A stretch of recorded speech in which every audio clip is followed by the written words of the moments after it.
Professor साहब हिंदी के class में पूछले, गाली के परिभाषा बताओ लो। स्टूडेंट बोलने, सबसे ज़्यादा क्रोध होइला पे शारीरिक रूप से हिंसा ना करते हुए मौखिक रूप से कईल गई हिंसात्मक कार्रवाई ओकरा खातिर चुनल गई शब्द के समूह जेकरा उच्चारण के पश्चात मन के असीम शांति के अनुभव होला ओकरे के गाली कहल जाला।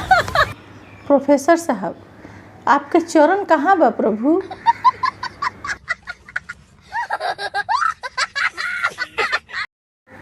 लड़की, प्लीज़ हमरा के सीट दे दो। लड़का, काहे दे दी?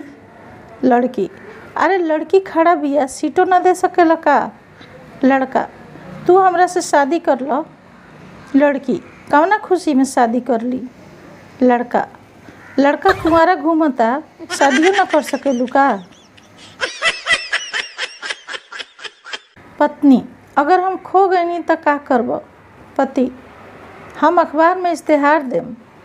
पत्नी, तू कितना अच्छा बाड़ा, का लिखब? पति, जेकरा मिली ओकरे भई।